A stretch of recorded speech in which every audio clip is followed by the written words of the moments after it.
Yeah,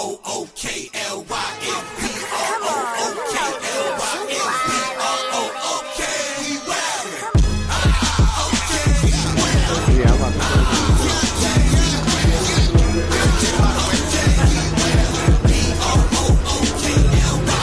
Back in the day, J-Kid was the man, boy. With the team on his back like a Jansport. D-Lo with the triple drop hand on. Pick and roll, full contact, this is a man's sport. County of Kings, really the Kingsborough. You know Crown Heights, so you know that sound right. Brooklyn Bridges, D-Dub defending. fresh off the press. Clicking the whole block is with it. Left a lot on the table, now we coming to get it. The shook one's gone, we too Brooklyn strong. Can't stop, won't stop from the Brooklyn block. B-R-O-O-K-L-Y-N. There you go. There you go.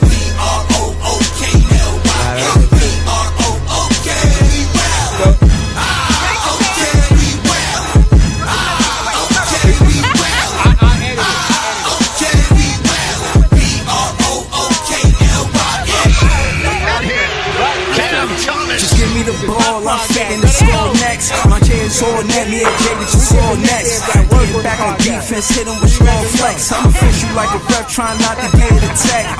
And we go hard on Brooklyn, that's a promise. Watch me like a Cam, cause it's my time. Make sure watch me like a Cam, cause it's my time. Switch, they can't guard me, especially side the Barclays. Spin between crosses, I can score with both hands. Midi flawless, and I get to paint like an artist. I'm a boss smith, so you should respect my handle. I see the big picture with the nets like a mantle. In the future, I see us as champs too. And when we do, I'ma do a Brooklyn dance move. Disturb that whole Millie rock like a fan do. And that's a bet like my parlay on FanDuel. B-R-O-O-K-L-Y-N.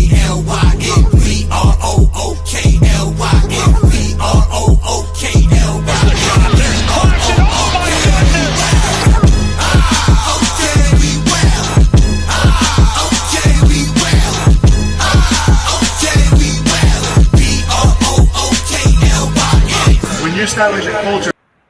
Yo, it's Big Fan Breezy with the Brooklyn Nets vlog, chilling with my guy Iceman. You know what I'm saying? The Eskimo.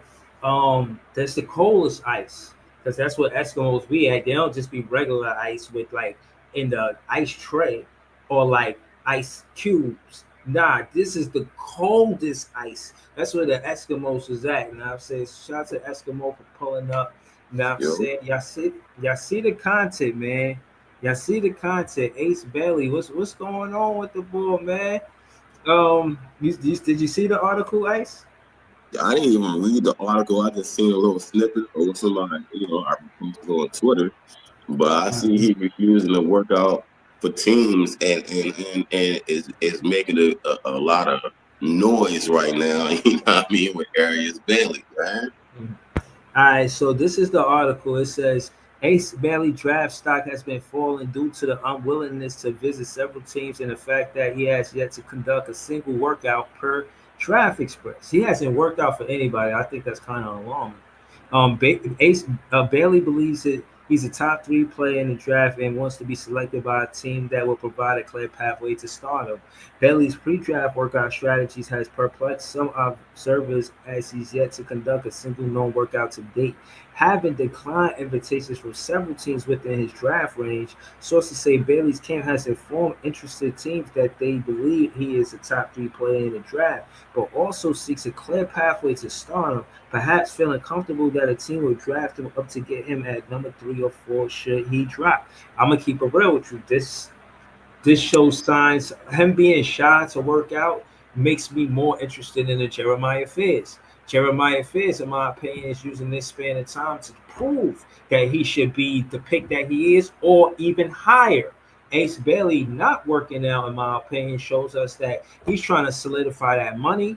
He's trying to solidify the opportunities that you get being the top 3 draft pick, and he shy to get in there and actually show that with proof. What happened with him at the Rutgers to be enough. In my opinion, the consensus of him being the top 3 pick was because of how you can develop him as a player is more upside and potential than his actual showing. So I think this isn't a good look for Ace Bailey. I don't really like this for him. I know this is not the first time it's been done, but maybe a team already reached out to him and say, yo, you're definitely, or maybe his scout, you know what I mean? I mean, his manager said, like, yo, we know for absolute certain that you're going to go this selection. And he feels like, you know, why bother? But either way, I like the willingness of a player to work out, opposed to one that's shying away from it. You know, it kind of seemed arrogant for me. So I don't know. Well, how you feel about it, Ice? Strategy. If you listen to what you just said, it's strategy. They don't want. He wants to go top 3, but he doesn't want to go to those top 3 teams. And usually, right, when you listen to NBA players, some people might have 1 workout. Some people might do 2 workouts. Some people might not do no workouts. You know, I've heard many stories before when they ask like certain players, did you have to do any workouts? Some players got to do 27. You know what I mean? Some players got to do 27 workouts, and some players end up with none. But he refuses to do none, and it's not just him; it's his camp. So they have a strategy. Now, when they say they want to get to stardom, none of those teams up top is going to get you to stardom because you know what I mean. You got heavy championship or playoff teams right there, and you're a rookie, so you're not going to make your name that big on those teams as of right now. You know what I mean? Cool. What teams you think you're trying to avoid? And Brooklyn LM, just talk with Ice because you said you agree with him. I wanna see where I'm just trying to get a gauge of all Nets fans and see where. All right. I don't think he wants to go to Philly. I don't think he wants to go to this. He could go to the Spurs, but it's already a Wemby type team. But I think he want to go somewhere like us.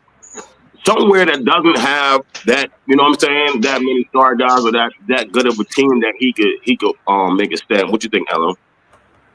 Nah, I agree. I think he wants to go to a team where he can be the sole focus of development.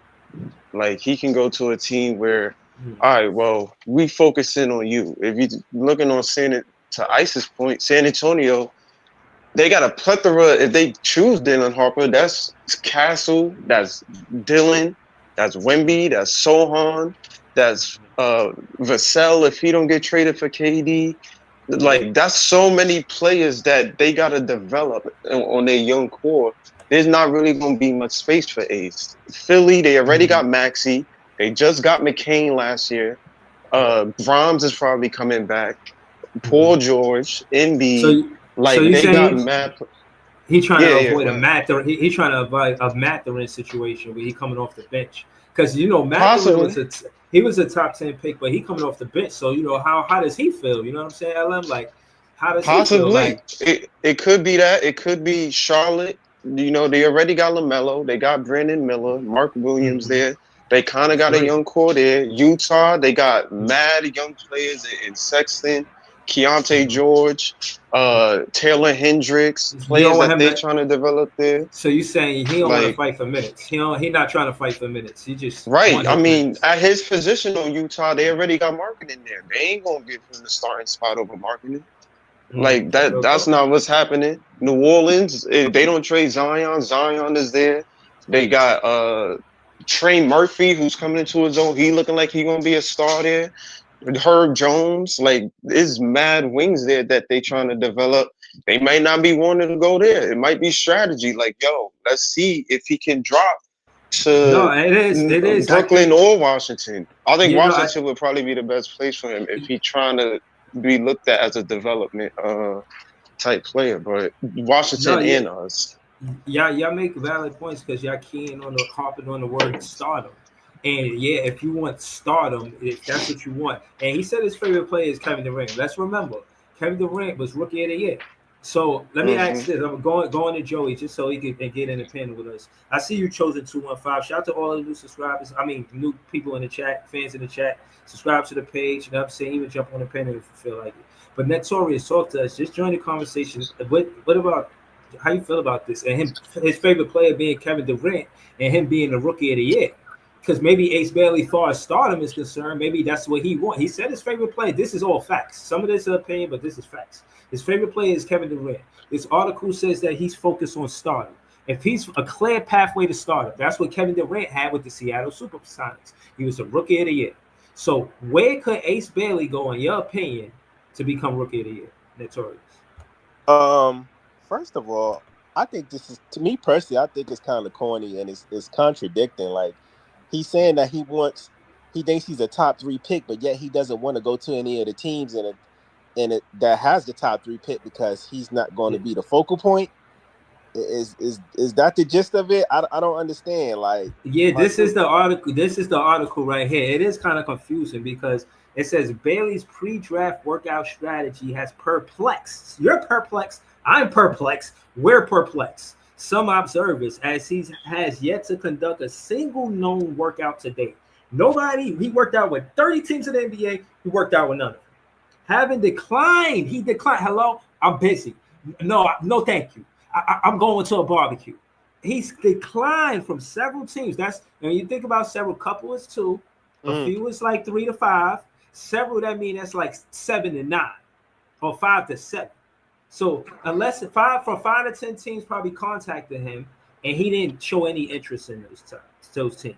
And like, damn, what teams he didn't want to work out for? This is the shit that's puzzling me. You know what I'm saying? Like I said, I don't like it. It's just all this self-entitlement shit, man. Like, listen, man.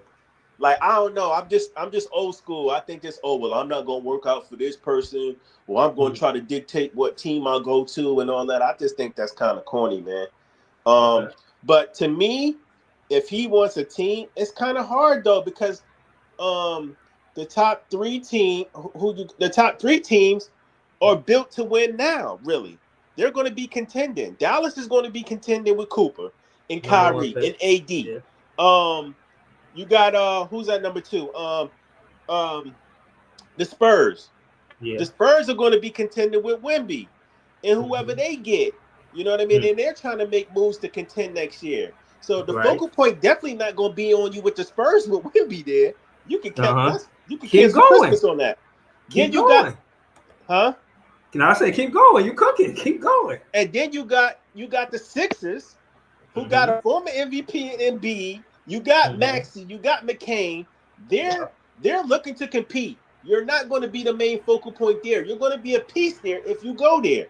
So then after that, that's what I'm saying. Not top 3, and him saying he want to go top 3, but you know what I mean? He wants to be the focal point. I think it's just a conflict of interest based off of who has the top 3 picks. Because you won't be the focal point on those teams. Look, he said 3 or 4 should he drop. So if he drop, he only in his mind he only think he going to 4. So who's I think Charlotte will work. Can I say this real quick, Breeze? Yeah. I think Charlotte could work for him as a young up and coming team if he's willing to play the 2. And Brandon Miller can stick at the 3. He's willing to play the 2 next to LaMelo. If they're willing to experiment with that, based off of the young core that Charlotte has, I can see him fitting in with them and growing together and being a focal piece. So what if Philly goes Malawak and what if Charlotte goes VJ? I see that. But he's stuck like Chuck then, right? Because then you got teams like the Wizards, you got teams like us, you got teams like the Pelicans who all are rebuilding. Like, yes, but Ace will fit us or Washington better in terms of rebuilding because we're not trying to win a championship. I'm saying he will be the focus. He don't want to go to Washington. He don't want to go to Washington. That's for sure. But he might have a choice. But this is my point, though. Hold on, y'all. He might not have a choice either. Hold on. This is my point. The only way for him to be the focal point is to go to one of those teams like Washington, us, or the Pelicans. Right, which is why I think that's what his representation, mind you, let's be clear, he's a Nike athlete. So realistically, if his Nike representation is looking at those cities, those are big cities besides San Antonio. But if they looking at Philly, they already got somebody there. Somebody there might be conflicting with business over there. They might be looking like, yo, don't be working out for these teams. Let's try to see if you can land in Brooklyn, in New York, a big ass city where we can market you, and you can be the sole focus of development in your environment. It could be that. But the thing is, though, he can have that, but don't sit there and say you trying to compete off rip, because you're not going to be able to compete going to any of those teams no time soon. You know what the problem with? No. Hold on. Let me just for clarity. Then we're gonna go to everything Brooklyn and John. For clarity, in my opinion, I think when he say stardom, and I'm getting this because I watched the interview with him and Dylan Harper and him talking about how Kevin Durant is his favorite player.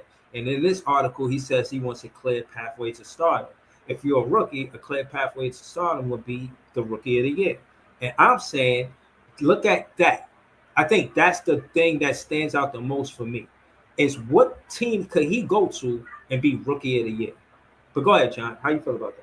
Yeah, listen, I was very surprised that this news came out, but at the same time, there was some rumors. Some people were trying to start that A's attitude might have played a part in this. But the fact that he hasn't worked out for a single team yet with a week to go before the draft, I understand his representation might have some say in that, but that's not the way you want to kind of start out your young rookie career. Listen, I think we all agree this kid has scoring form, when he can shoot the ball, but he has to work on a lot of other things. And if his representation is saying, oh, we don't want you getting up close workout with these people so they see what your weaknesses are, and that tanks your value. But if they can't see you at all, you're basically telling them we have to go by what you did in college. And what he did in college as first year Rutgers wasn't exactly what we could say was impressive. I'll give him maybe a B- on what he did in college. So if that's all he wants everybody to go on, don't be surprised if he winds up with Utah or Washington, because if he wants a full cut path to stardom, the only teams that can give him that kind of playing time is Utah, Washington, or Brooklyn. I know Joey just said Charlotte, but if I'm Charlotte, my main need is at the big position.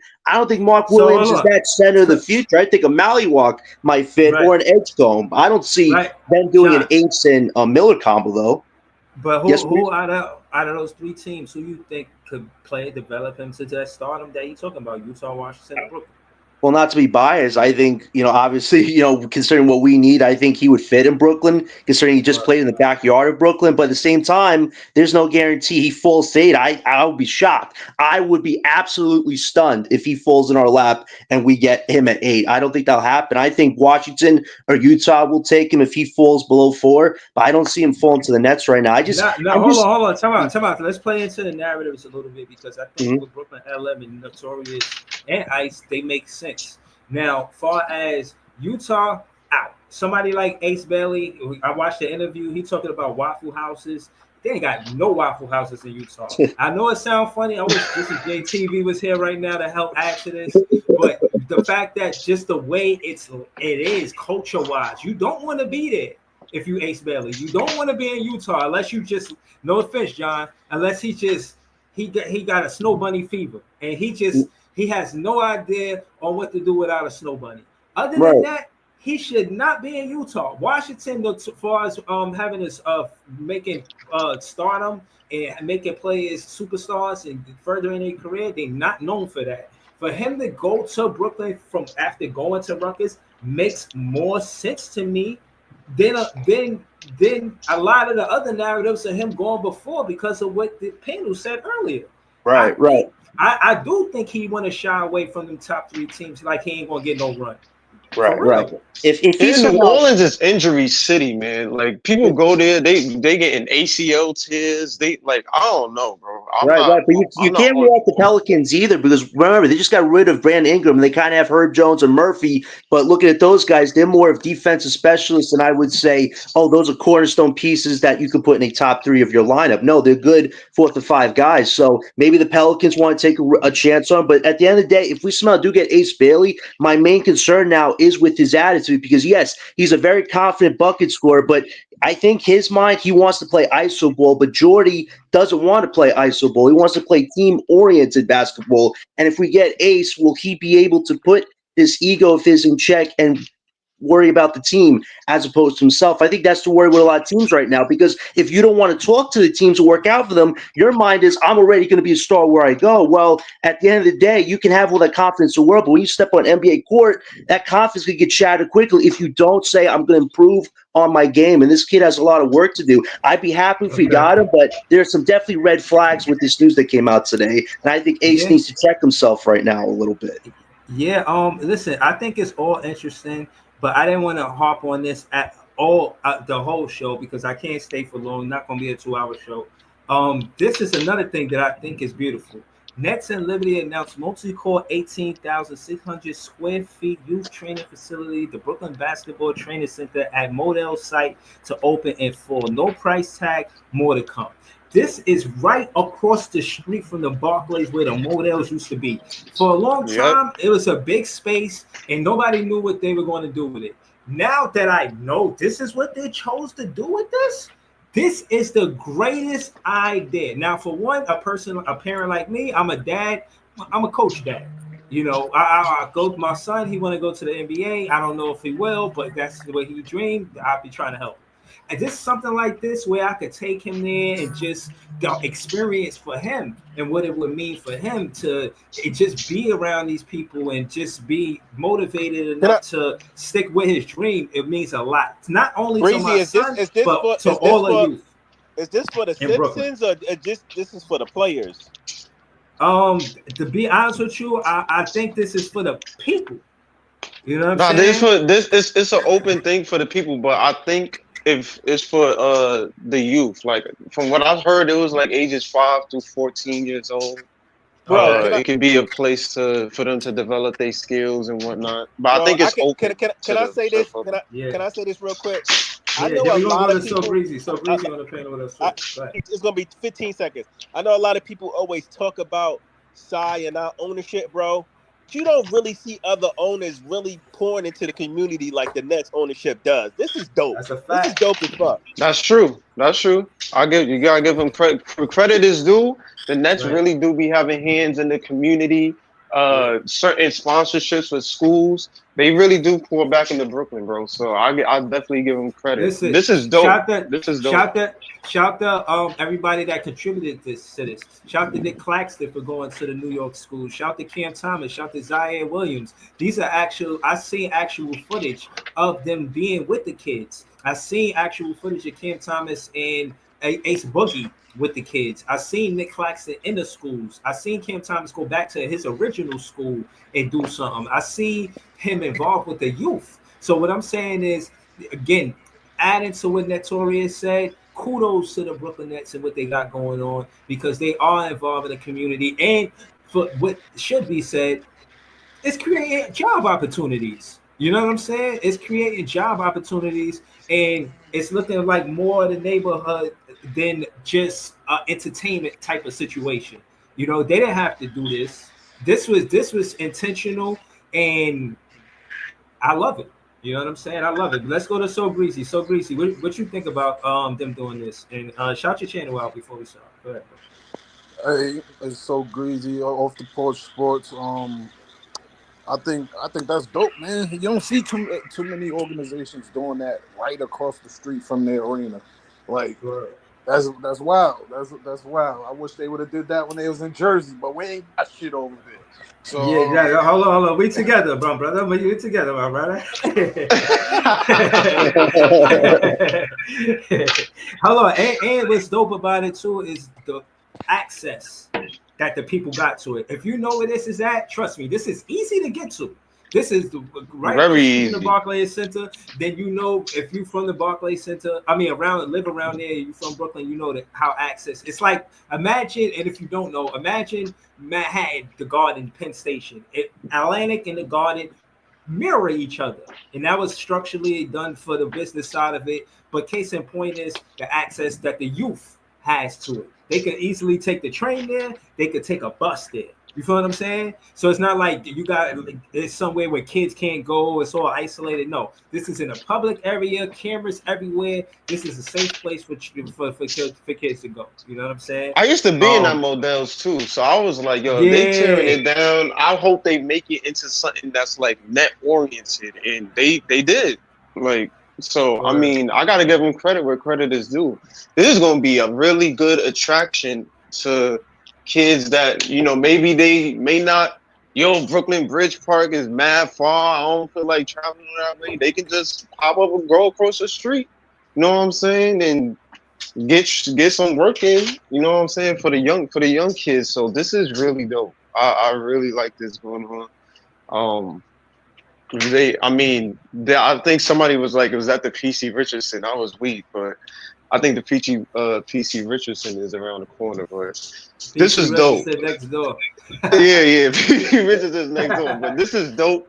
I mean, if y'all want to go, I mean, it'd be easier. You got restaurants, like you got Shake Shack, Chick-fil-A right there in case after the training, y'all want to go get a bite to eat. So, I mean, it's really convenient. And like you said, the Atlantic, the train station literally right across the street. So, you know what I'm saying? You could just go in there, go home. Like, it's an easy commute. So, this is dope. But I was wondering, I thought this was, because they said it was 5 through 14s for the youth.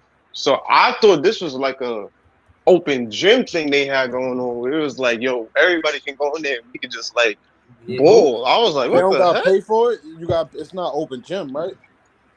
That's why I was. That's my question. We gotta see. I think there's gonna be more info coming up. Yeah, that's what they more said. There's a lot to be determined. Like they just letting y'all know this is what they doing with it. You know what I'm saying? And for what it's worth, I work over there, bro. I could actually go in front of it and you know what I mean, go live and show y'all some content. I think I'm trying to go to the draft. I took the day off of work already. I'm just waiting for the approval. You know what I mean? You know, I should be. Hopefully, I can get that day off. You know what I mean? But case in point is, I'm trying to go. When's the drive? Wednesday? Yeah, this Wednesday. Damn. But in less than 10 days, man. So, you know what I'm saying? That's gonna be a night. I ain't gonna lie. Hey, yo, don't be surprised, right? If the Spurs keep that pick, draft Harper and trade Fox. That could be a possibility. That could be a possibility. Hold on, okay. Where would they trade him though, bro? That's a good one. I like that. That's a question right there. Trade him to their favorite coach. To his favorite coach, Jordy. Brooklyn. Now that's a master plan. So Breeze. That'll be dope. You trade him for CJ and a late round, two late draft picks. I didn't even think of that. Hitting Brooklyn as our point guard, that would be crazy. We should do a separate trade with the Spurs and then the Spurs trade with the Suns. That's what we should do. We'll give you all the assets to get Kevin Durant, so you have to give up your main assets and get stuff to They keep saying we pushing for the pick, but they not budging. Like it ain't no way in hell you going to draft Dylan Harper and keep him playing behind Fox so long. It's not going to happen, bro. I don't see that happening. Or Castle, for that matter. I just think that realistically, from what I'm hearing, the asking price is like multiple first rounders from San Antonio. So I mean, I don't know. If it's the Knicks picks, I'm saying fuck it, bro. If you can get Dylan Harper on your team, I'm not saying trade all the Knicks picks, but if they want like at least 2 of them or something in some first round, trade all of them. Trade all of the Knicks picks. Hold on, I gotta say this, bro. You see how the best players, arguably in the finals, are the point guard. I think Fox and Kim. You gotta put that heavy emphasis on getting a point guard on the team, especially for Jordy Fernandez going into the second year. And before we move the conversation, let's count how many point guards Jordy Fernandez went through last season. Spencer Dinwiddie, Dennis Schroeder, Shake Milton. Am I missing anybody? Ben Simmons. Killian, no, even for a short time. Killian, yeah, he was there. Gotta count Killian Hayes. That's 4. Bro, 4 point guards. Imagine Jordy Fernandez just working with 1 point guard all season. If possibly all 5. If we get Dylan, by the grace of God, that's your point guard for the next 10 to 12 years, possibly. Like you're gonna have to work with him all 3 years and grow him. So that would be a good building block. If they want the Knicks picks, I mean, I'll get. All right, yo, you want to know something? Give it to him. Give it to him. Give him those so we can get that steady point guard, bro. You know what? I remember us in here a few months ago, and everybody was like, "Yo, Cooper and Ace is declared 1 and 2," and now it's like things have reversed. Like it seems like Dylan has bumped Ace. You know what I mean? As far as the pecking order and shit. But everybody was saying Ace was going to go before Dylan. I thought so too. I didn't think Dylan was. There was a few that had Ace going 1, if I remember. I go really deep into my comments. Yeah, Ace going 1. Ace was never going 1. We were having the versus Cooper discussion, not that about anything. Dylan and Coop was always 1 and 2. To me, Ace was always 3 in that.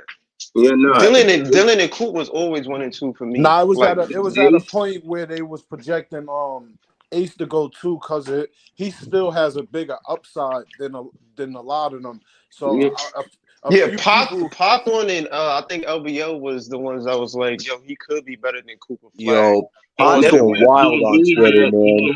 He was the one that had the chance to take, Flag. They were saying Ace could hit every shot. You know what I mean? It was like Ace could hit every shot on the field. They were saying he's athletic. Only thing he ain't get right is like that like scoring at any will. I remember he's got a lot to work on. Don't get me wrong, like it's still like by 2030, Ace and Cooper could probably be the best 2 players from the draft. I'm not ruling anything out. It's very early, but as of now, like the clear cut is Dylan and Cooper. I just think Dylan Harper made to be like in this draft.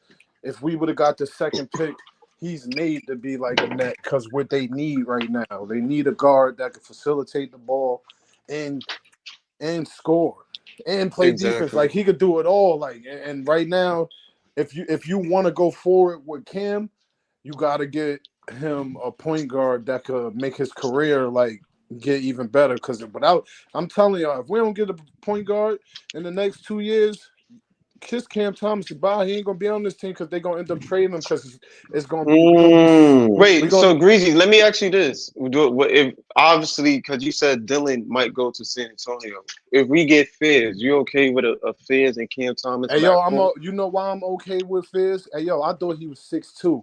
When I checked, he's 6'4". I'm like, oh, this is all right, and he's explosive. You get what I'm saying? That I don't know. All he will have to do is get bigger because obviously he ain't the biggest point guard like far as he's getting stronger. You see his workout videos. I think he could grow to 6'5". I think he could grow to 6'5", 6'6", bro. He only 18. That would be something. He only 18. I think he can grow. Honest to God, like he looked like he not done growing yet. Like if he's 6'4" now, if by 20 he's 6'5". Oh yeah, we rolling. And all his training videos in Brooklyn is like he don't want to leave. So it's like he don't want to. I think Brooklyn gave him a commitment. And they're hoping he falls at 8. I think that's why he's saying if we can't get that 2 pick, we might try to get that pick before the Wizards, so we could get Fierce. So I'm just waiting. I think Fierce is more realistic. I think Fierce is feasible. I don't think we getting Dylan. I think it's going to take too much, but I think we can get Fierce. Nah, you know what it is with Harper, Joey? I would say this. I think the Nets have a chance to do something crazy on draft night. The Spurs, they want to make big moves and be a title contender, right? Let's say we give him Cam Johnson and 3 picks at most. Maybe we'll give him a swap just because you really want Dylan Harper. They would have Cam Johnson on their team. Then they go and get Kevin Durant. This could be the lineup next year. It could be Castle, Fox, Johnson, Kevin Durant, and Wemby. That's literally a potential championship team right there, starting 5. Hold on, yeah. Time out. Hold on. I want to get Leaf in the conversation. I ain't hear Leaf say nothing yet. Leaf, I wanted to ask you, Leaf, do you think that the Pacers, if they lose this series, they need somebody like Cam Johnson? No. Okay.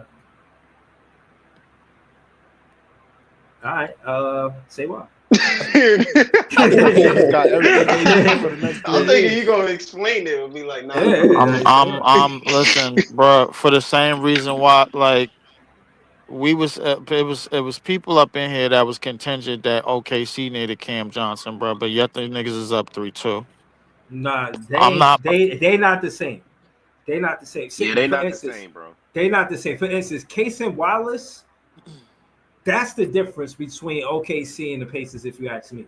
Like, Cason Wallace coming off the bench, like, yeah, you hear a lot about the bench. Not just Cason Wallace, but Caruso as well. I mean, like, No, I'm just talking about shooting. I'm talking about shooting the long ball. I'm talking about shooting the long ball. I mean, if we talking about shooting a long ball, bro, like they didn't even play their best bench shooter. Somebody do got to echo. I think that's you. That's probably you. You got Wiggins too, though. Y'all forget about Wiggins. Take it off YouTube, Leaf. You might be on YouTube and StreamYard. Yeah, that's what I'm saying. Aaron Wiggins apparently at home likes to ball out. Like I don't know what it is. Like he turned up at OKC, so that's a problem. Y'all don't think we can do a trade with Cam Johnson to the Pacers? Damn, still echoing. I think that's still echoing. Yo, you can hear me? I'm good. I think he'd be a good fit, bro, on the Pacers. Bro, why we hell bent on sending Cam Johnson to the loser of the series? No, I'm not. I'm saying he can help him more. He help us. We could see what pieces we could get because they got picked. Not necessarily helping. Nah, they got like, bro. I would think we would want to see Cam Johnson on a winning team.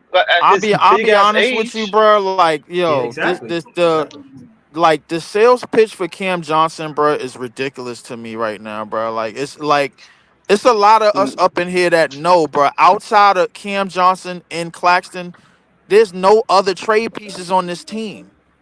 None. No, but we're not talking about other players. We're talking about Cam Johnson.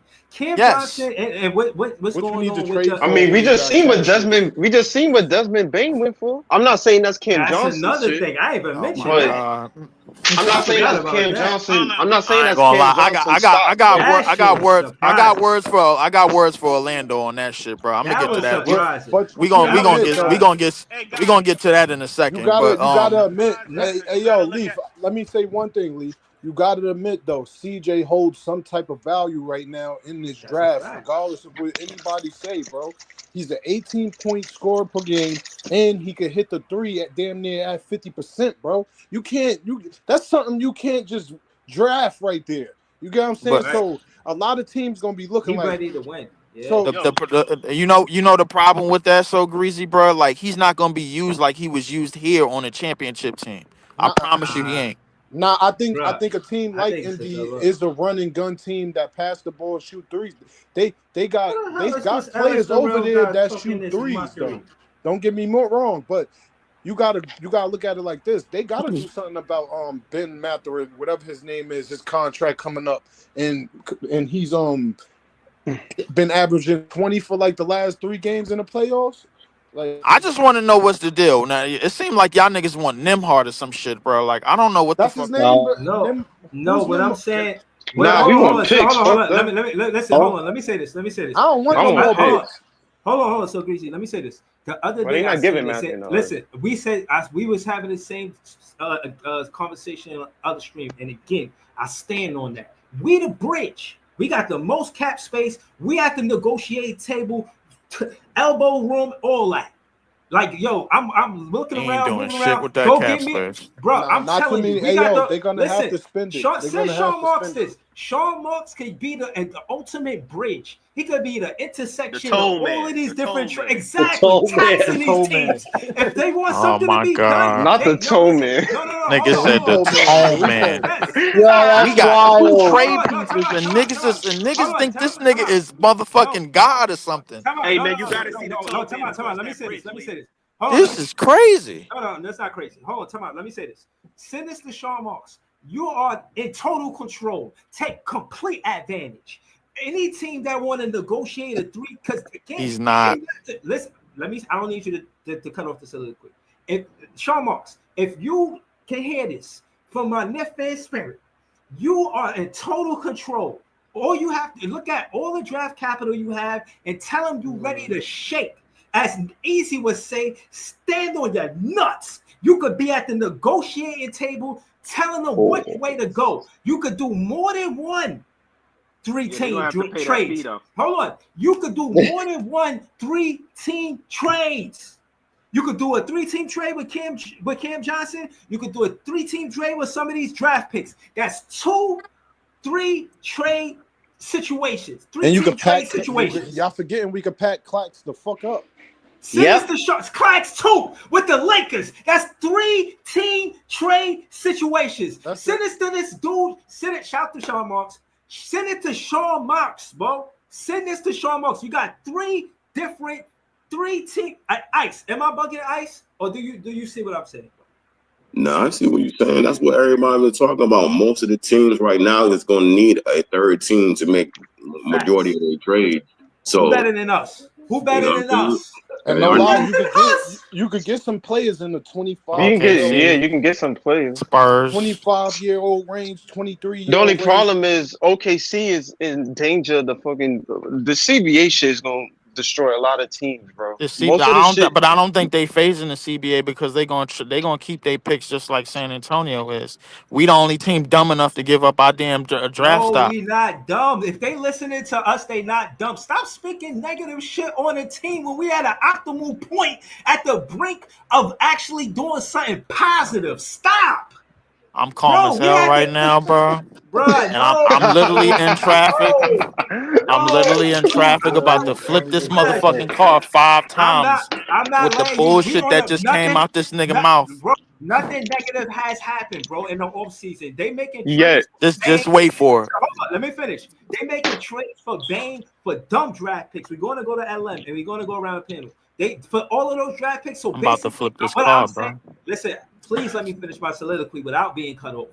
Bro, the East, they looking at it like, yo, nobody controlling shit. Ain't no dynasty. Ain't nobody controlling shit.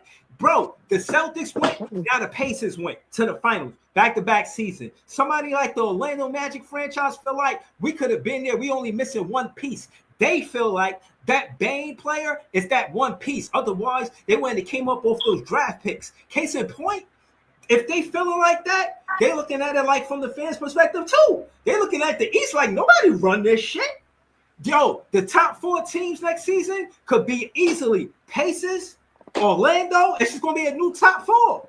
The Knicks gonna be in there probably, but don't forget about Philly, bro. The Pistons might fuck around. The Pistons might fuck around, be a top 4 team. It could easily look like the Pacers, the Knicks, the Pistons. And Orlando Magic, bro. Nah, not with a healthy Philly. Not with a healthy Philly. Philly ain't never healthy. So greasy. No, I'm just sure rank. I'm damn sure rank, bro. We ending this conversation right there. I'm just saying, they not a threat. So I'm about to flip this car with the fibbing I just heard, bro. Like the flame truck truck right behind me. You can't dispute So Greasy's point that if they are right, they never healthy. I get it, but if they are, them niggas are a top team in the East. This is first time out, and they still not getting out the second round. This Embiid still is his first time out the playoffs. No matter the fact, they either go in a top 5 seed. Them niggas need to rebuild with Maxey and McCain, bro. Tell them 2 niggas to kick rocks, man. I want my money back. No matter what you say, bro, if Embiid is healthy and sitting out damn near 2 years, bro, they can be a top 3 seed. If was a spliff, we all be high, so greasy, bro. Yeah, but it ain't. Who's to say Indiana even gonna be there next year? Like, who's to say any of these teams are gonna be back there? OKC got kicked out the second round last year. Like, it doesn't matter about what we think. Like, that's true. Shake and shake. Yeah, they got kicked out the second round, nigga, and during their peak. And they peaked on their way to the finals. Now they 1 game away from winning it all. So I mean, and what did they do? They made trades, something that you don't want to do. I don't have no problem with making trades, bro. But they didn't trade draft picks, bro. They only traded Giddey. Bro, and they signed Hartenstein. That's all they did. That's all they did. They made They made 2 moves, bro. They made 2 moves, and now they in the finals. That's it. But we're forgetting OKC, bro. Them niggas was the number 1 team last year, bro. Them niggas was already established. It ain't like they made a move and all of a sudden they made the finals. They just needed. They was the number 1 seed with Josh Giddey on their roster, bro. Like, come exactly, on. Bro. They just tweaked a little bit. That's all. Exactly. They made 2 moves, my nigga. Like the shit that we got, bro. First and foremost, my nigga, we gotta draft some goddamn talent on this team. That's number 1. We will. Number 2, bro. Like, Claxton you, and Notorious. Claxton and Cam Johnson right now are in terms of our trajectory are the only two trade pieces, bro. Like if niggas want to give up them draft picks that we got for the Knicks, knowing that they gonna be in But the why shitter. you saying only? Only that's more than enough. Claxton and Cam Johnson being two trade pieces, that's more than enough, bro. We don't need more than that. That's good enough. I don't think it is, my nigga. Them niggas is underplayed, and they Claxton underplayed. Listen, bro. Listen. So we probably gonna get some bullshit for him. Listen, everybody said all of that shit about getting Donovan Mitchell and yada yada yada. He got belt the ass, and he did his thing, but he still belt the ass when it come down to the actual result of it all. Now that being said, regardless of the soliloquy or the argument, all of these superstars that's supposed to be more talented for us to do more for, fuck that. Stick with what you got. Homegrown talent. Pretty much. What I agree. Hold on, listen. Cam Thomas and who the players we about to draft right now.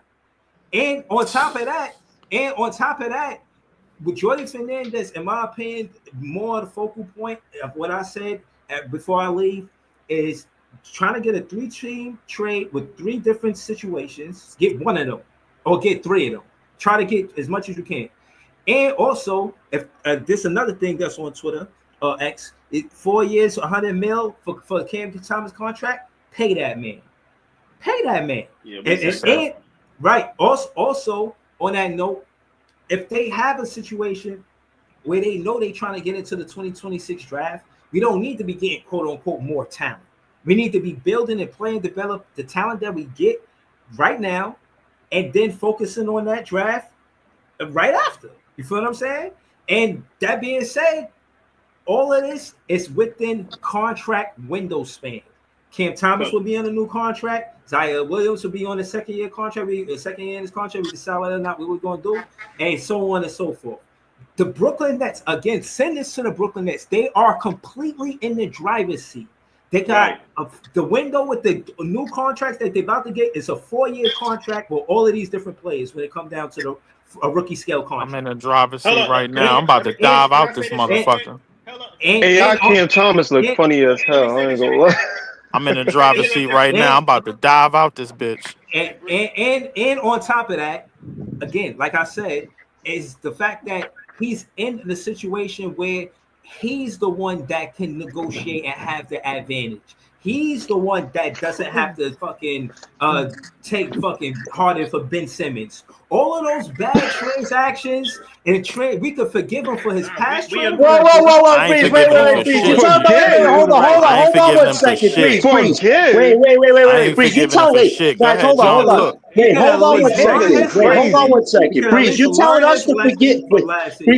Please, you're telling us to give Sean Marks for turning Kyrie somebody that played puppet. Wait. Come on, bro. Wait, 1 second. Leaf, please. You're telling us to flip this fucking car. Leaf, 1 second. I know you drive. Listen, please. You're telling us we have to forgive Sean Marks for turning Kyrie Irving and James Harden into Ben Simmons.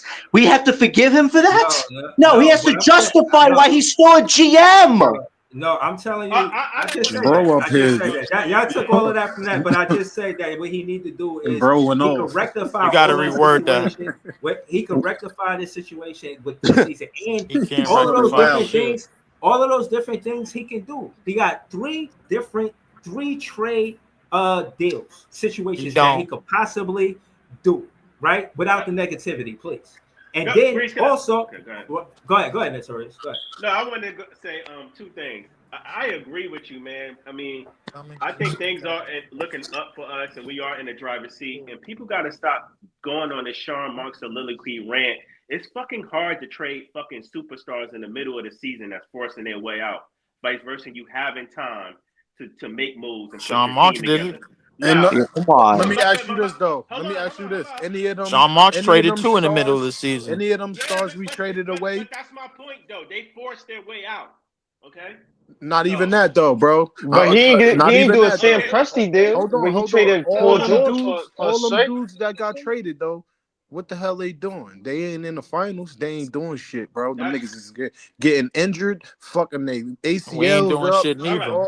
It doesn't matter what you say, Leaf. Them niggas everybody could go at Sean Marks, but them players that we left, ain't doing shit neither. Them players ain't hold the Nets high. Right. Them players dipped off, so I don't give a fuck. Them niggas was they didn't do shit all after the fact, after they did something in their previous places. But we didn't do shit. We ain't doing shit neither. Since they left, my nigga, we've been in the shitter. Rebuild, Leaf. I don't think we started shit. We started our rebuild. We started a year late. Wait, we started a year late. He just talking negative. I still don't think we started the rebuild. Leaf is negative. He's not backing it with no facts. There's no negative. It's true. No validity to what he's saying. Facts. We ain't start shit. Nothing. No validity. Hold on. Let me say this because hold on. Let me say this because I don't like when the loudest one in the room is negative. What I'm saying is, I'm in traffic. I'm quiet. At the end of the day, getting a new head coach is doing something. Hold on, let me finish. Getting a new head coach is doing something. He got nothing to say on that. Bro, can you stop being negative? You just being argumentative with no validity to your point. I got validity to what I'm saying. Didn't stop cutting me off. You're not arguing. I mean, unless you ad-lib, nigga, and we the Migos. Let me finish what I'm saying.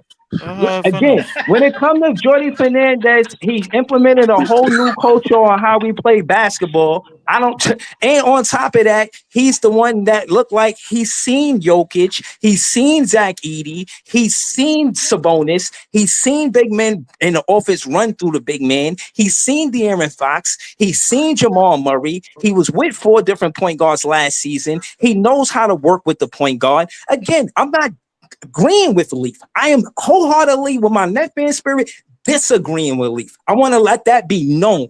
Getting Jordy Fernandez last year was doing something. So again, moving forward, because it ain't about arguing with your ass.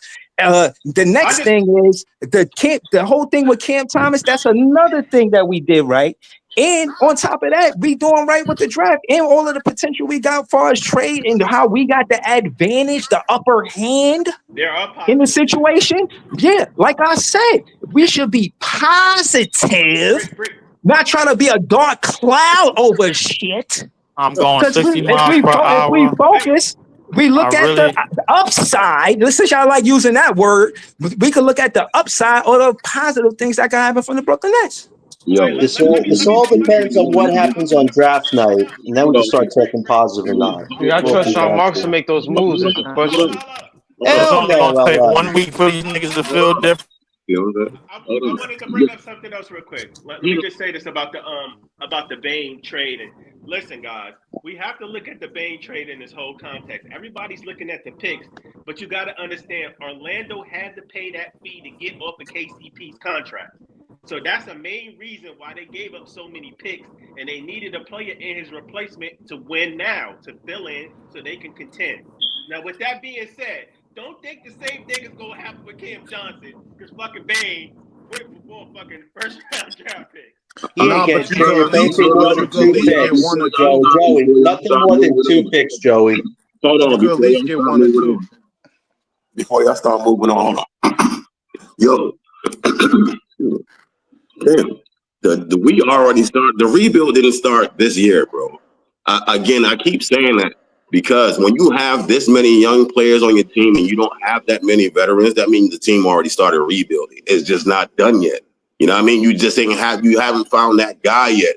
Because if you found a guy or guys, the team would be moving a little bit differently. So you got so many young players and you about to get maybe 4 or 5 more young players. You know what I mean? Like, you got to understand where we at.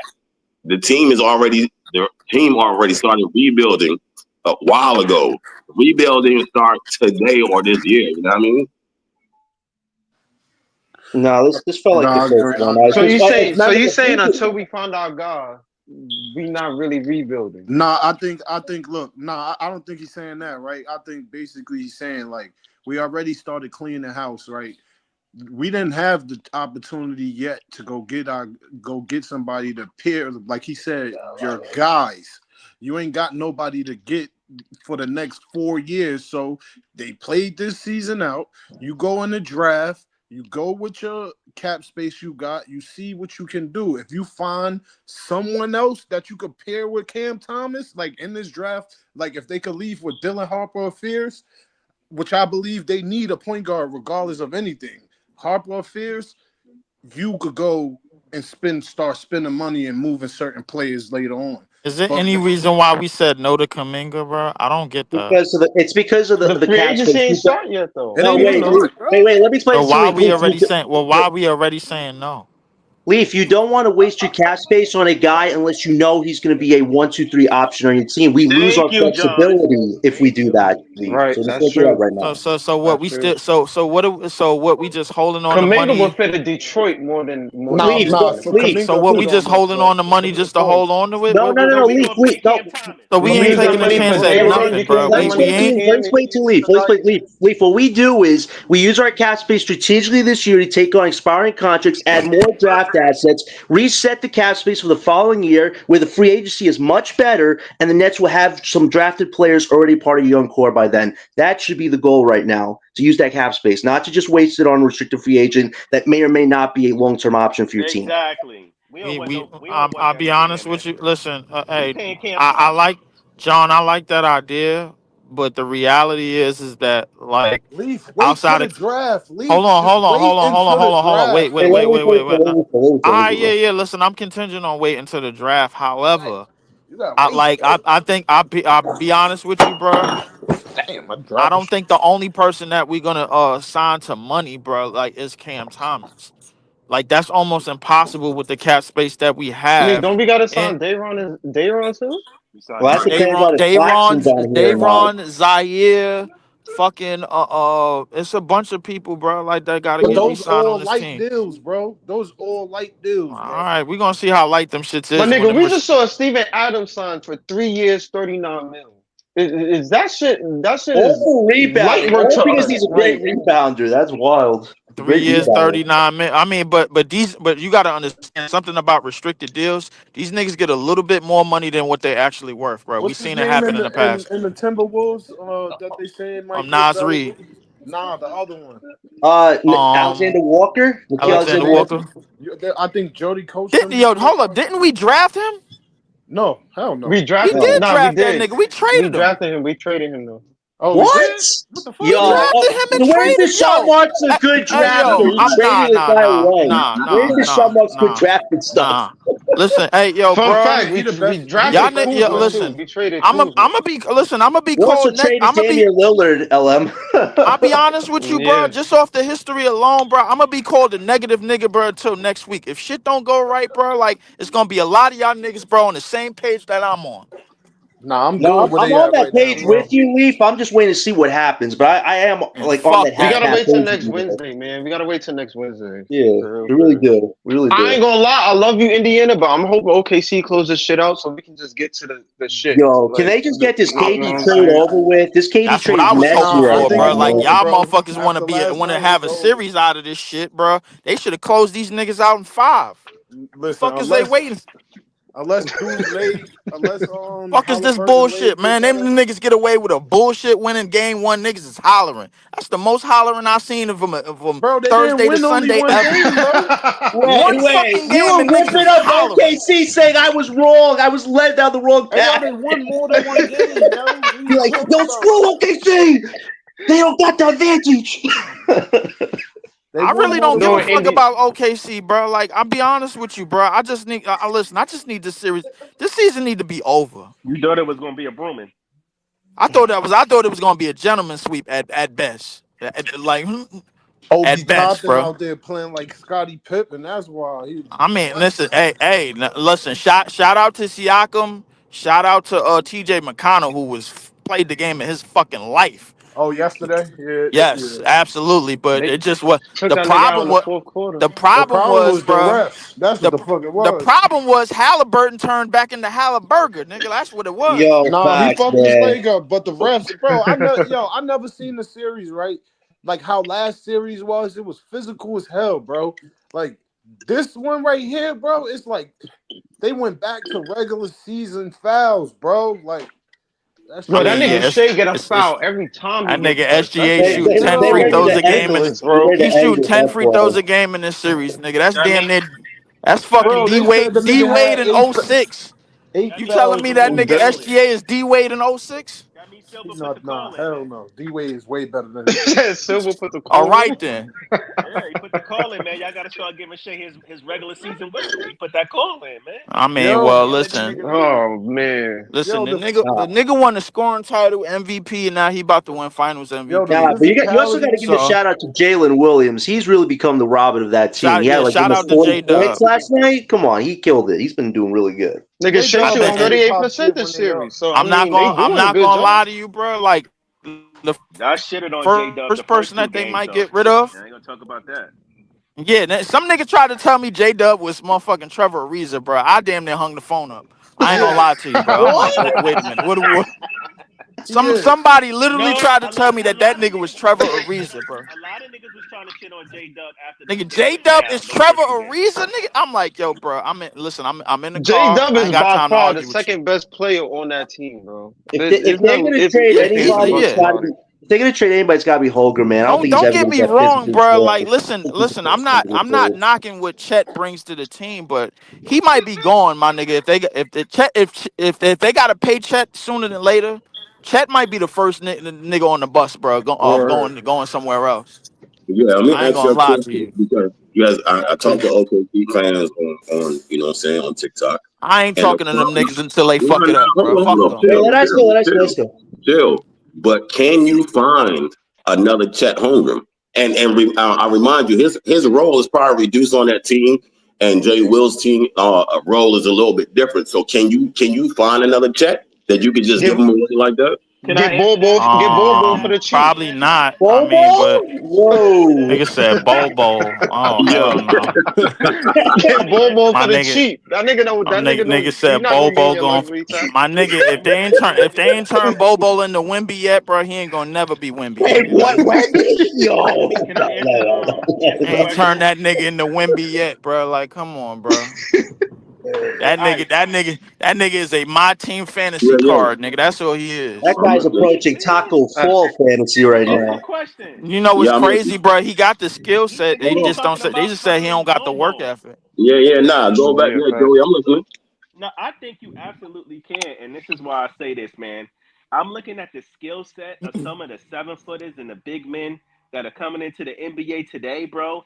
It seemed like that new 7-foot, like Chet type prototype is like the new thing. Don't get me jumping off the top rope with Danny Wolf, bro. Like, I swear to God, bro. I'm saying, but that's who I'm thinking of. I'm looking at players like Danny Wolf. Some of them niggas gotta prove that they can play team basketball in the NBA, though. But I'm just saying, based off. Do OKC got a pick in the draft? Yeah, they got a few picks in this draft. in the They got the 15th pick. They got the 23rd or the 20. I think it's the They got 21st. higher picks than us, man. What type of shit is this? They got 3 picks. Ice, based off of the skill set that I see from some of the young guys coming up in the NBA, I think Chet is replaceable. Yes. Okay. He could be. If they get a Wolf, that might be their replacement. I'm not gonna lie to you, my nigga. They have Hartenstein, so they can. I'm not gonna lie to you. If any more of these 7-foot French niggas, bro, that's supposed to be Wemby clones. Yeah, it's supposed to be all the Wemby clones start having their way, my nigga. This nigga Chet might be on his way out.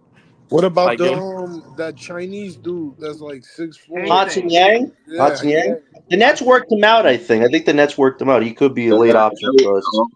All the teams starting to like that dude after the Ryan Kalkbrenner went up to he went up to the first round. He ain't second rounder no more, according to Tankathon. Man. What about that Joan Berger kid? He's a center that could be an option for them. Joan Berger. I told Lee that's Kai Jones Jr. He just bigger. He's just a bigger center. You know what I mean? He dunks everything, bro. We're not gonna disrespect, bro. That's what we're not gonna do. Chill out. I got no time for it. We do got time for it, man. We do got time for it. Go ahead. No, we don't. Yes, we do, man. Stop cutting people off, man. You don't talk all the time, nigga. Go ahead. Come on, man. This shit going on long enough, bro. Hey, bro, nobody, bro, you're not the police, bro. Hold on, hold on. Let me say this, Ice. The other day, like 2 weeks ago, him and Jay, he was going back and forth about how he want to be the internet police. Nigga, you not the internet police here. You off work. Even if that is your job, when you come here, you off work. You internet police somewhere else, unless I let you know like that's what you're supposed to do. Other than that, don't be cutting niggas off. This ain't about me. Me and him was going back and forth, bro. What about Kai Let him Jones, finish bro? his I take, wasn't bro. saying it like that. Come Just on, let him finish his breathe take. easy, breezy, No, bro. I Like just I'm want not niggas gonna to do. finish I their ain't gonna do takes nothing without on you your cutting them page. off. No, I'm just let Ice finish what he gonna say. I'm interested. I'm listening to y'all go back and forth. Yo, Before you do that, Shams just treated the Indiana Pacers that just did a trade just now. they Apparently. traded for who? Apparently, they traded number 23 to in the draft to the Pelicans. These niggas is making deals and they still playing. What the fuck? 23. That's it, right? That's before us. That's crazy. They looking to get somebody. That's after us. We at 19. I ain't gonna lie. That 26 and 27 ain't sitting right Well, with look, me, they bro. Like, traded their 23rd pick for New Orleans for their own 2026 first round pick back. Oh yeah, they make a move. They try to get Yeah. somebody.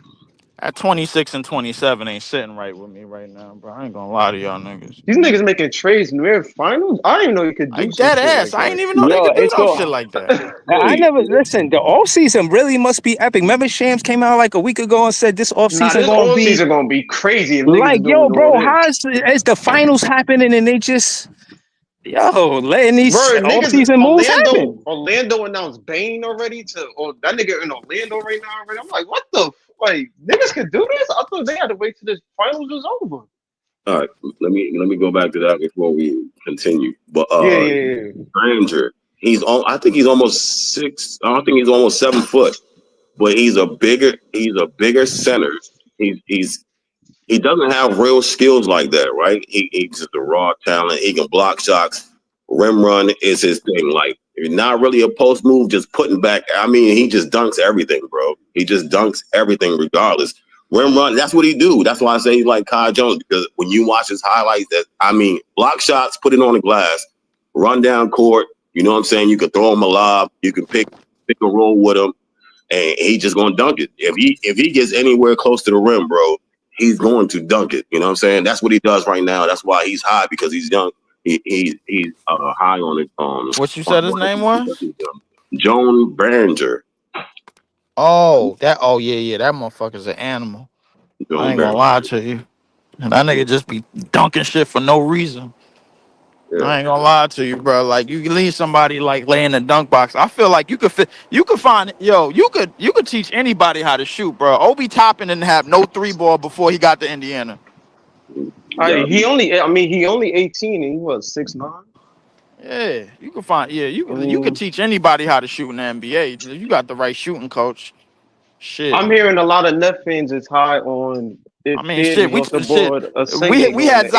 We had Zaire Williams pulling threes left and right, bro. I ain't think that nigga was no shooter. How would y'all feel before he got. about if Fierce is off the board? I'm hearing a lot of Net fans is high on Asenge at 8. Yeah, that's a fact, because he got like another high upside. You know what I mean? So I think most fans is like, all right, you know what I'm saying? They'll be willing to take him because you see what he do already. You know what I'm saying? He's still young, almost 7 foot. He almost 7 foot. I didn't even know he was like that tall, bro. Like, that's crazy. And he's just a big. Yeah, he like what 6'10" barefoot or some shit. Like, yeah, yeah. With shoes on, he like 6'11", 7 foot on for a wing. That's crazy. I think for me, the only thing with him will have to obviously the jumper, but I think his jump shot is far along than what people have expected. I mean, if he can just hone on that and his ball handling, or more self creation wise, you might have something, bro. And he don't turn 19 to what, December? Yeah, he's the second youngest in this draft behind Cooper, actually. Can I say this? Can I say something? I'm cool. I personally would want Fierce and Asenge over just getting Ace. Like if we was to move up and we could get Fierce and Asenge, we could possibly get. I'm cool with that over just trying to go all in to try to get Ace or Dylan early in the draft. Yeah, I'm with that. You get 2 for the price of 1. I mean, it could work, but it depends on what team. Unless during the draft, there's talks of like, well, Utah or I think Washington taking fears, I think Sean Mark should be on the phone. Like, yo, what would it take for us to move up to get him? If y'all have plans on taking him, what do y'all need? Like, moving up. Y'all need picks, players. Like, like you would have conversations with him. He better be busy on draft night, bro. That room better. Yeah, but I mean, he got to move because they saying that the Wizards might pick Fears, right? Yeah. So that means he would have to do a deal with at least Charlotte, right? Yeah, and Charlotte wants to move up, not move down. Most of them want to move up, and Washington thinking about moving the pool party somewhere else. You know what I mean? Yo, did you see that the pool might be going to Orlando? Or I seen that on Twitter. Like Orlando might be interested in him because him and Banchero got a good relationship or some shit like that. Yeah, could be. They need a guard. I mean, Bane pickup was actually really good for them. Like if they can get a pool, they need guards that can create. You know what I'm saying? So that might work out for them. I ain't gonna hold you. I'll tell you what, if they move in pool, then we know for sure they're gonna get Jeremiah Fears. Like it's a fact they're gonna pick him. That's a clear indication that they're gonna pick him. Yeah, facts. But remember, if one gets taken, that means somebody is falling. So I heard Sixers, they might be looking at VJ. You know what I'm saying? VJ might be an option for them, Malawa. Especially if I ain't gonna lie to you, LM, bro. I could see them niggas stealing VJ. Who? Me the too. Sixers?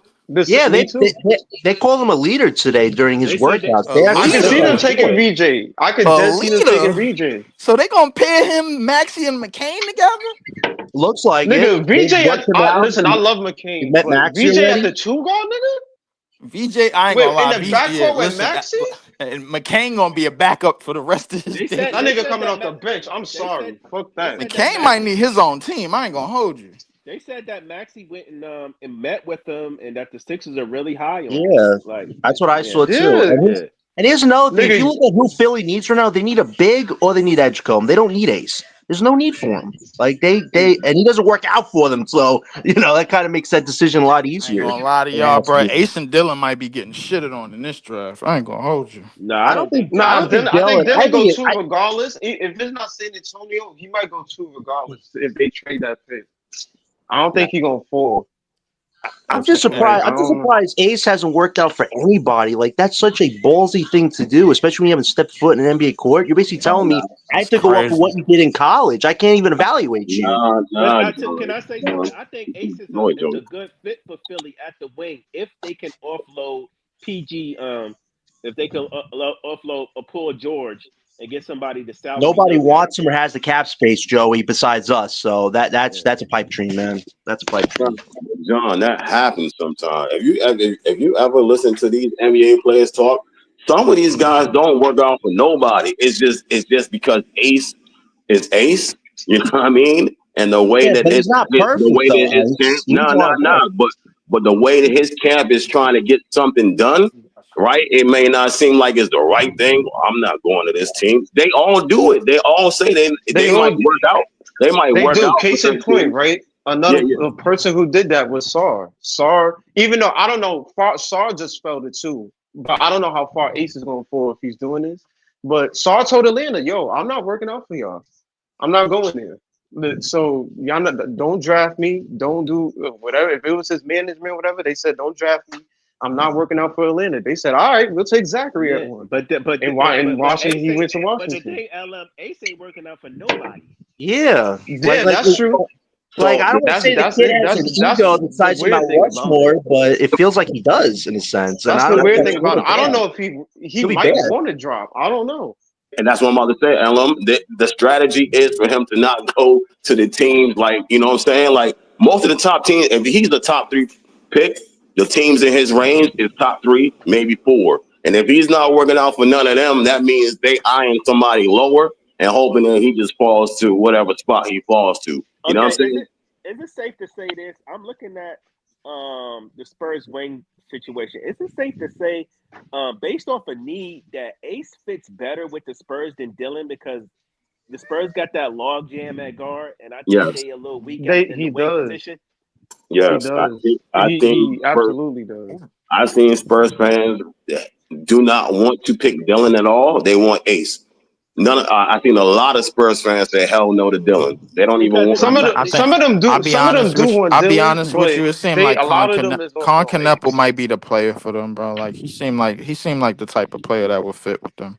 For the Spurs, these niggas actually had. Yeah. If these niggas actually was. If they were supposed to get the 8th pick, like they. I think Con Kneppel could fit perfectly with the Spurs. Listen, if Con gets drafted too, I might actually have hope for us in this draft. If he does get drafted, if he get drafted too, that favor us a lot. Oh, you talking about? Yeah, that nigga got 2? Oh my god, that would be a flip. I feel like Con Kneppel is the dark horse in this draft because, like, he doesn't have the highest. Depending on when he go to, he could ball. He doesn't have the highest upside, but you could plug him in right away and he can contribute because he can shoot. And he's a good, solid basketball player. So you could put him on a contender, a Philly or somebody who's or the Spurs, because again, he doesn't have the highest upside, but I think he's ready now to contribute to a winning team. Yeah, that's definitely something to consider. He would fit on the winning team, which is I thought before the lottery, if the Spurs were where they was projected to be, which was 8th. Some niggas would have probably chose Con Kneppel. He fits their roster perfectly. 6'7" wing that you can put at the 3. We know contenders love wings, especially if they can shoot. If you can shoot, exactly. And the Spurs lineup needs shooting. That lineup needs shooting. Them niggas need all the shooting they can get. I thought Devin Vassell was that, but if you got the guard play and you got Wemby, bro, all you really need is a marksman. Like that's all you really need is a sniper, bro. So like, Leaf, you don't think they need a Cam? You don't think they need a Cam Johnson? Not. I mean, they don't need a Cam Johnson because they got the number 2 pick. So that's not necessarily need, bro. Like if they feel like they could get Con Kneppel on some low shit, bro. Like and as opposed to paying a nigga $20-something million. They don't. That's not necessarily need. But Leaf, they also have Harrison Barnes expiring, which matches Johnson's, and they also have that 14th pick that they're trying to dangle right now. So there is a possibility they could still revisit the Johnson talks because they were interested in him at last year's deadline. And if they want to get Kevin Durant and somehow get Cam Johnson, it makes the Spurs a very deep team at that point. So it's possible. Listen, it might be, but listen, there's so many of us in this party that have been trying to pass Cam Johnson on to just anybody that I ain't gonna lie. We've been just trying to pass this nigga to like a blunt, bro. They need Cam Johnson. They gotta take him or they can't do nothing. No, I wanted to say, do you think the Grizzlies would still be interested in him? I know they made a couple of moves, got rid of Bane. I know they were really interested in him too. Bane, they got Orlando's pick this year, right? 16. I think that was in the deal. I think that wasn't a deal, but Bane was let go so they could have cap space to pay Triple J. Right. That's what that was clear for. That's what I heard. And they not letting Triple J walk out the door for some reason. Do you think they might clean house? Do you think they might clean house with Ja? No. They might. I think they're gonna retool. I think they're gonna retool around Ja and Triple J. Yeah. I think they plan. That's their plan because. You know what it is? I think they want to see how this year goes. But remember, they got the Suns 2026 first. So if Memphis doesn't play well this year, they could break it up at next year's deadline and have a lottery pick the following year. So it is possible that Memphis could change course if they don't play well this year. What pick do the Grizzlies got? Grizzlies got 16th this year. They got the Phoenix pick next year. Would y'all trade Cam Johnson to move up to 16? No. To the Grizzlies? No. The Grizzlies might be looking to use that pick. I don't know. Well, what are they going to give us, though? Cole Anthony and another contract and pick? Pass Cam Johnson on to anybody. They don't give a fuck, bro. Like, no, I'm just saying, if they trying to retool around Ja and Triple J, I mean, Cam Johnson is a good player to do that with. What are we taking back, though, Joey, with the picks? What contract? They trying to retool younger, though. We don't got no contract. Give us Gigi Jackson. Nah. Ooh, I don't know about that, LM. Gigi Jackson, he probably getting less than some of the G League players that we had on our roster. He only 20 years old. Right. Right now, the expiring contracts that we looking for, bro, is probably not going to be expirings for long because some of these dudes is probably going to sign extensions sooner than later. So we gotta make this. So we gotta make this deal now, bro. Like if we really want to make this shit work for the expiring contracts, right?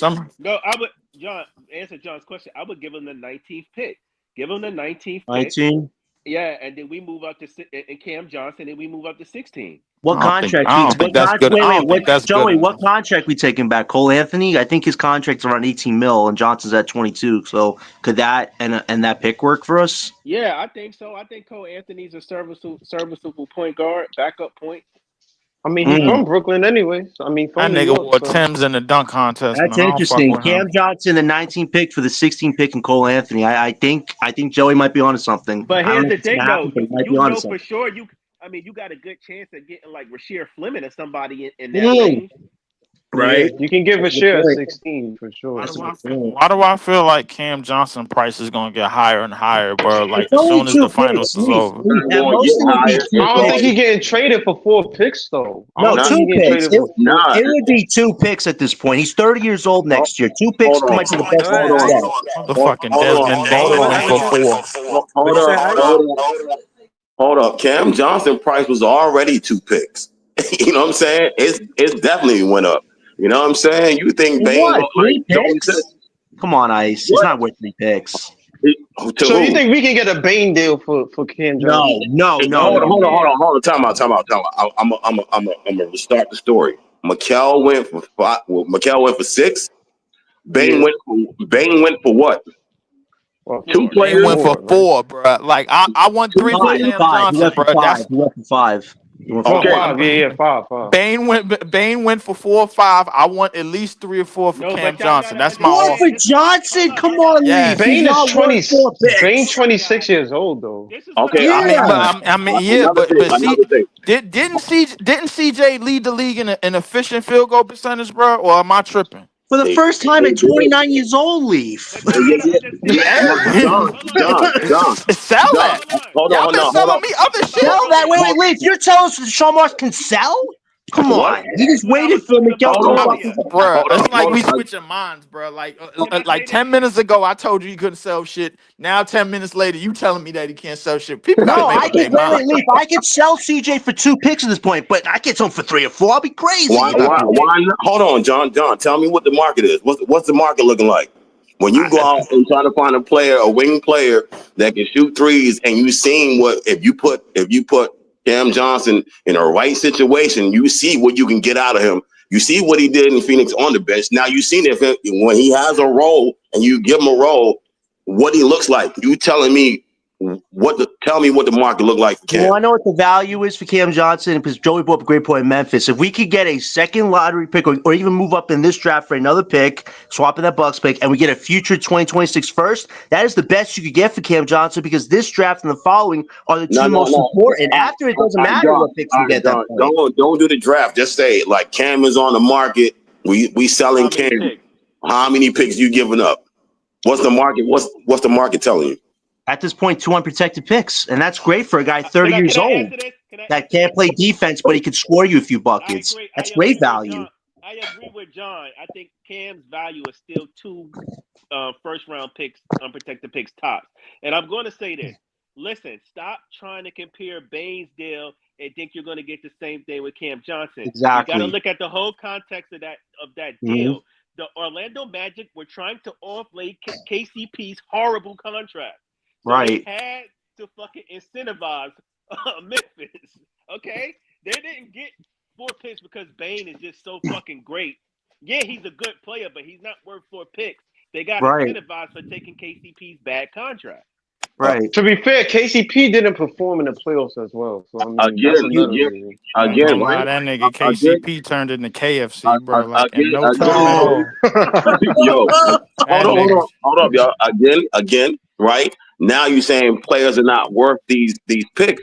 Mikal wasn't worth 6 picks. Bain wasn't worth 4 picks. The Knicks are idiotic. Hold on. But Cam is worth 2 only, right? Right? Nah, it can't work more than that, bro. Ice.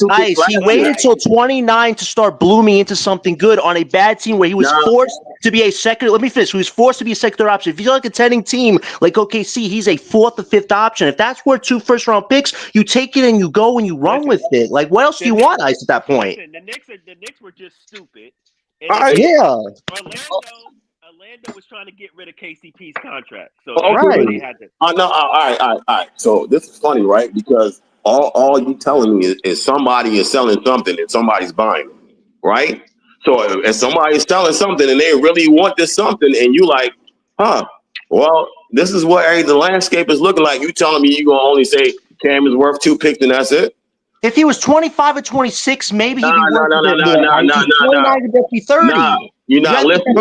You're not listening. Hold on. To Ice's point, Bane is, in my opinion, a better player than KCP, realistically.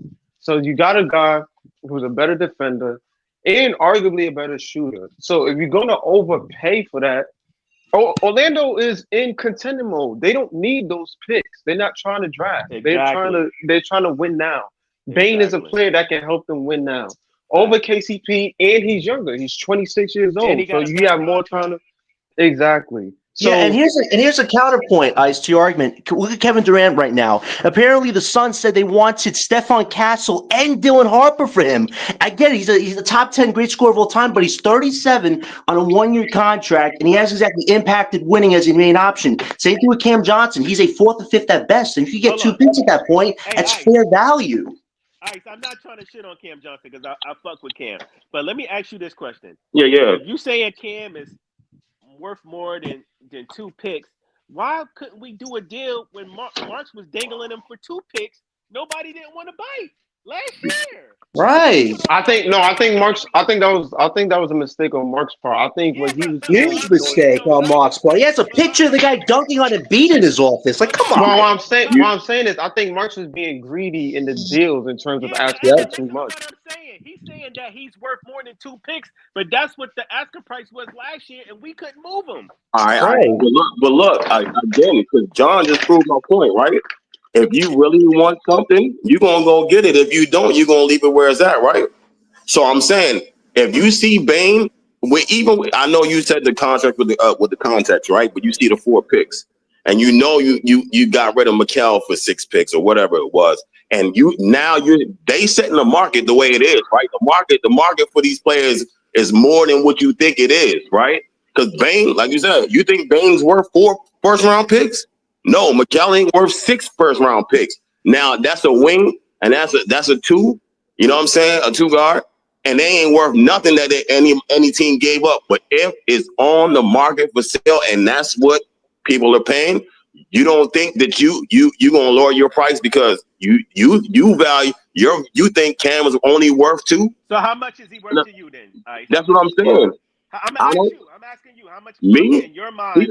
You can probably with Cam, you can probably get maybe a player, maybe another. You can probably either 3 picks or 2 picks and a player. Like you want to get more than just 2 records. That's fine. 2 picks a player could work. But Ice, my point is this though. No, you said 3 picks. 3 picks is. I think you can get him for 3 picks. You don't trade 3 to 4 picks for a 4th, 5th option though, Ice. Yeah, that's what you said. Wait. 3 picks for Cam Johnson is not crazy. Yeah, I don't think that's a crazy. Well, if they're protected, picks. Listen, if we can negotiate protected picks, that's not exactly great. But hey, numbers-wise, like I was talking about, maybe. But you're not going to get valuable picks for Cam Johnson. But here's the thing, like right? If you're Sean Marks, grow a backbone and negotiate for some unprotected picks. Don't be going and looking at these offers and seeing what teams is giving you and be like, oh, okay, we'll take that. Just to get Cam Johnson off the table. Listen, negotiate. I want an unprotected pick in this deal. All I'm saying is like, when we were reading the reports about Cam Johnson and him being moved, the notion was that Sean Marks' asking price was too rich for Cam Johnson. And teams like Sacramento and all these other teams and Memphis that were interested in him, I guess they decided the juice wasn't worth the squeeze. Yeah, so what's the difference now? Now, you know what's the difference now, Joey? A lot of teams, as Breeze was pointing out, it's going to be a wild summer. A lot of teams is going to have to get off money. Wild summer. You know what I'm saying? A lot of teams are going to have to move money, move players. So if you sit still for a little bit and maybe, you know what I'm saying? Hold on, let me ask you something. Did the Pacers running back, is that the same exact roster they had from last season to this season? About, yeah, pretty much. That's what I'm saying. They feel too close to break it up, and they're gonna look to add a piece, bro. They probably somebody like Cam Johnson on the Pacers right now, bro, be lighting shit up. If that's what they need to probably take him over the Johnson top. fits a lot of teams, Breezy. He can fit that's what I'm saying. We could he could fit the Spurs. He could fit Memphis. He could fit a lot of teams. Listen, if a guy is a 3-and-D guy, a wing guy who could come off the bench, light it up, give you 20 plus at any given night, that he's a very valuable player, especially going into the playoffs. He fits Indiana, but Ice, like Indiana I think too. For real, I think for real, like we was talking about next year's draft, bro. It's a reason why Indiana traded at 23 for next year's draft. That draft is going to be insane. The amount of talent that's probably going to be in that lottery section.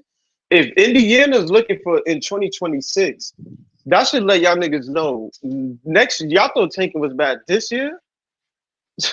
Oh my gosh. Especially with the Bonsa, Cameron Boozer, Darren Peterson, and these niggas coming in next year. But the question is, who got their own draft pick next year, though? Indiana got theirs. We do. We do. We got one. Indiana got theirs, man. For real.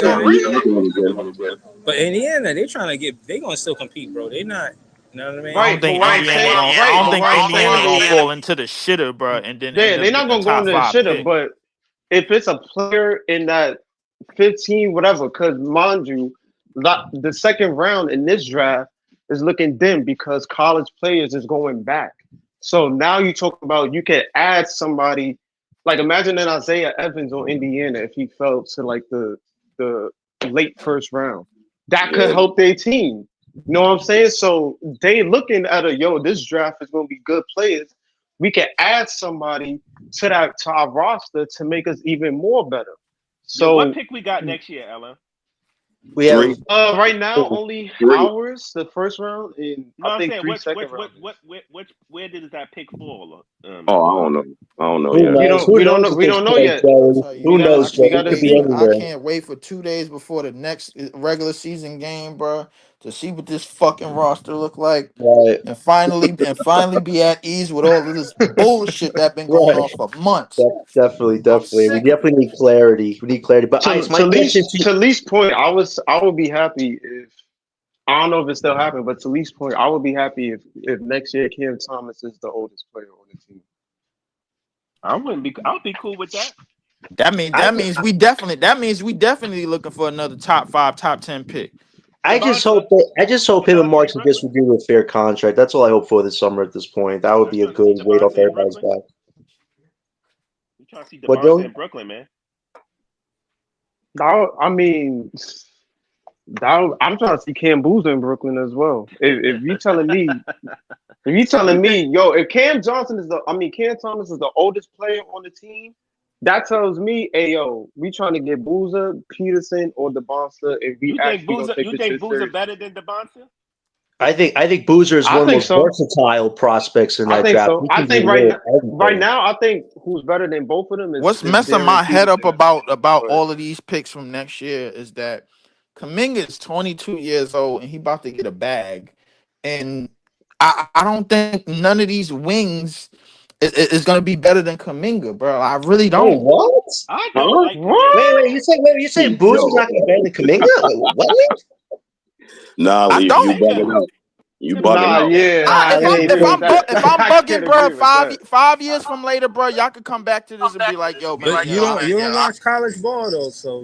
Breezy, put out some Agents of Barca highlights. But I do watch NBA basketball, and Kuminga done put up 30-something in a playoff game, my nigga. Like, I don't know what else to say. Is better than Kuminga right now. Kuminga is too wishy-washy, bro. I don't want him in Brooklyn. I do not want to commit long-term money to him, like John said.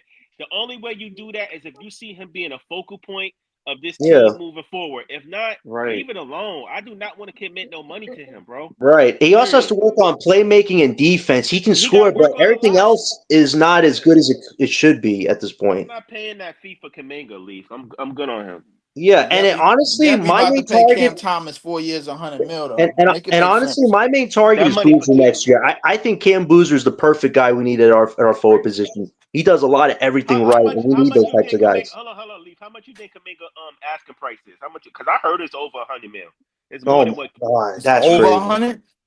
Bruh, 4 years, 5 years, what, $120?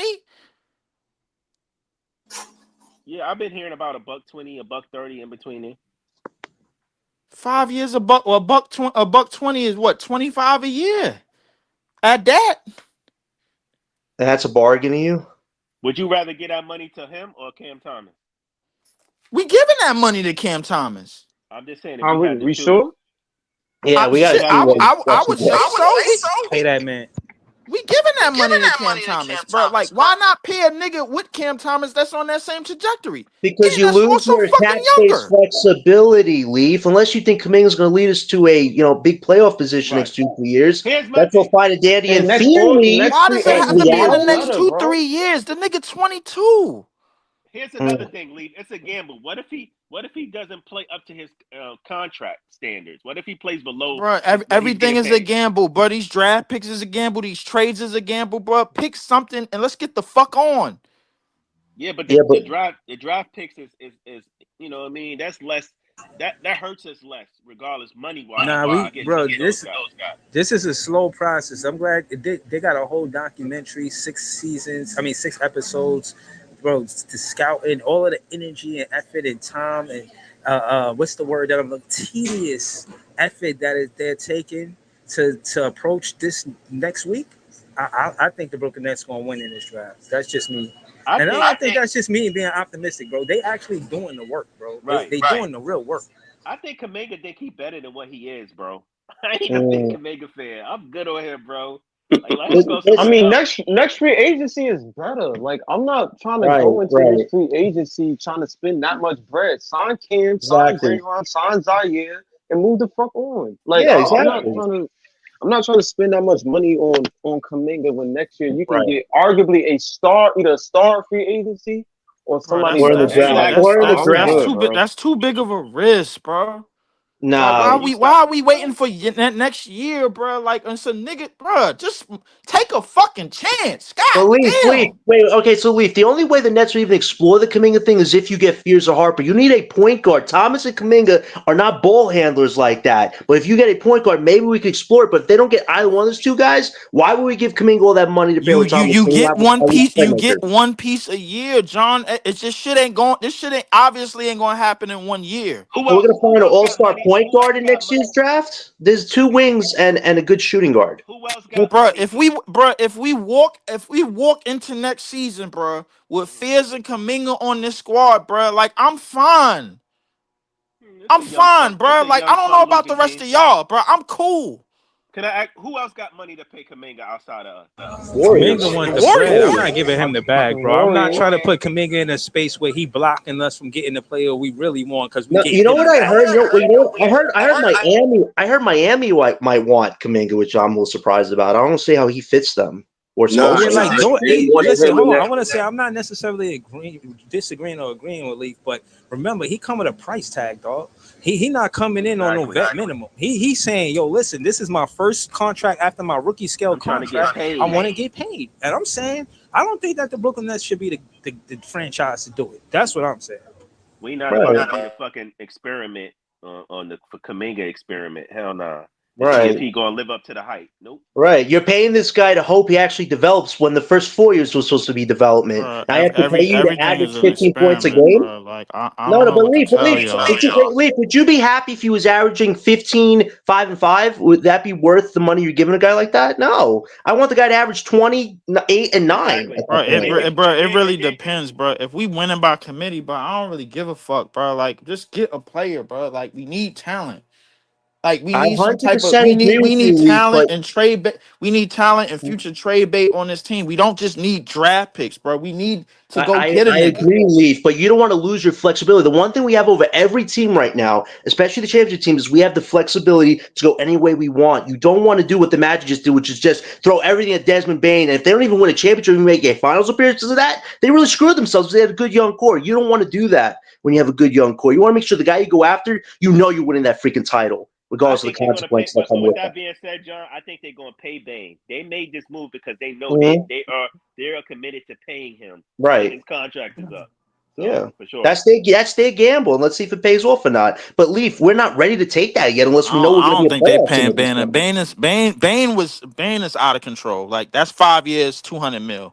We're not paying Kuminga nowhere near that. We talking about 5 years, $120. That's that. Come on now. That's like Hold on, y'all. Hold on, y'all. I ain't mean to cut you off, Leaf. I'm about to get ready to maneuver. But I just wanted to say I don't know if y'all want earlier content, but I'm gonna probably try to do more of it. And you know what I mean. We got Game 5 recap and a title. We ain't even get to that, so I'm gonna pull up later tonight. We can get to the Game 5 recap. It's just that I didn't know Ace Bailey was coming out with that news, and I didn't know that the Pacers was going to be making fucking off-season transactions, and they the specific team in the finals. So you know what I'm saying? We kind of part of that. That's what they pretty much said. But that being said, yeah, man. Nah, shout out to all of y'all, man. Shout out to everybody on the panel. Notorious, Iceman, Good show, guys. Brooklyn LM, everything. Brooklyn Nets, John. I'm gonna be looking for y'all. I know y'all probably gonna have some content. You know what I mean? Either sooner than later. Nets fans is the best fans. I'm gonna give it y'all later, y'all. Peace.